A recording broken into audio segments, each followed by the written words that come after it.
ជំរាបសួរពុកម៉ែបងប្អូនទាំងអស់គ្នាថ្ងៃនេះមកណែនាំពីរបៀបធ្វើ collagen សកាត្រីហើយមុនពេលយើងធ្វើនេះដែរគឺយើងត្រូវលាងសកាត្រីរបស់យើងឲ្យបានស្អាតយើងអាចប្រើជាមួយនឹងអំបិលមួយស្លាបព្រាជាមួយនឹងទឹកខ្មេះដាក់ត្រាំវាហើយច្បាច់វាឲ្យបានស្អាតតាមតែអាចធ្វើទៅបានណាដើម្បីកាត់បន្ថយភាពឆ្អាបរបស់វាហើយក្នុងការលាងនោះដែរគឺយើងលាងដូចយើងលាងអង្ករអញ្ចឹងលាងជំរះឲ្យបានស្អាត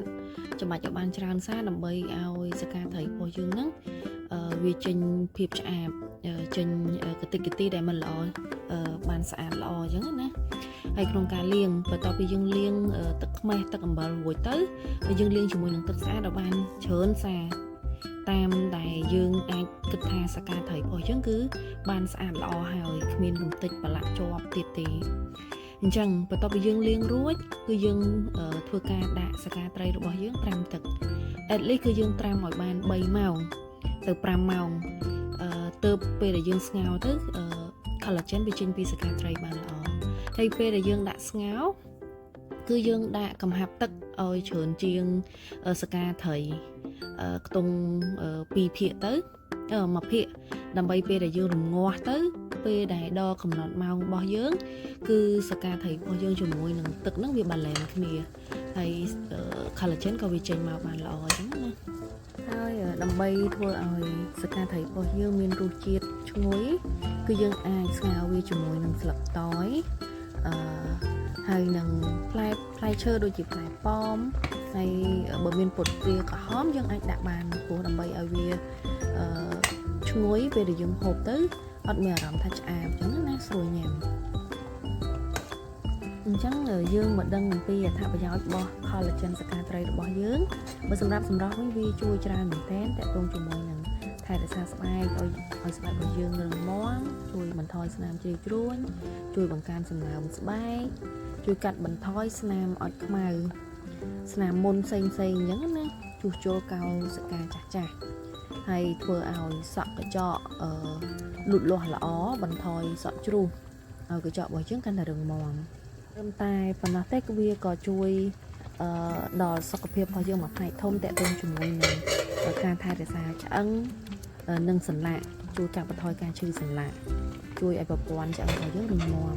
ជួយស្ដារសាច់ដុំដែលខូចរិចរិលហើយក៏ជួយដល់ប្រព័ន្ធរំលាយអាហារបន្ថែមទៀតផងអញ្ចឹងវាល្អមែនទែនគឺ collagen សកាត្រីណាបាទទាំងសម្រស់ហើយនិងសុខភាព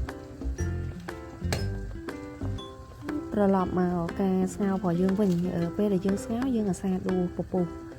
ដែលវាឡើងសខាងលើហ្នឹងអាសាដួសវាចេញទៅដើម្បីធ្វើឲ្យការស្ងោររបស់យើងមើលទៅវាស្អាតហើយណាមួយពពុះហ្នឹងវាអត់សូវល្អទេគឺយើងដួសវាចេញវិញណាអាសាដួសហើយយើងអាសាមើលដែរបើអាចទេយើង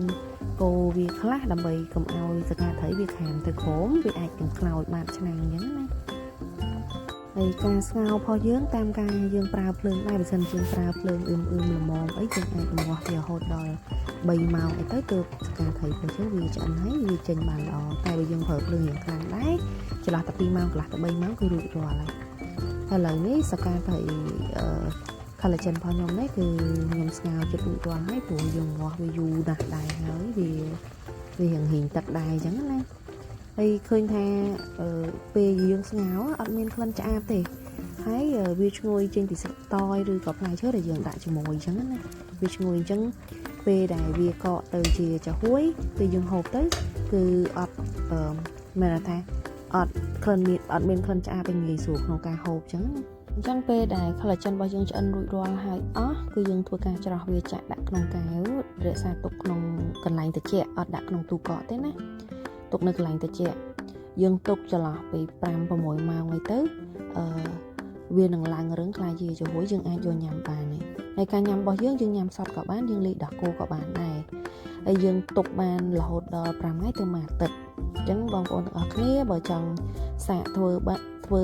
collagen សកាត្រីអាចធ្វើតាមវីដេអូខ្ញុំណែនាំបានណាបងអរគុណច្រើន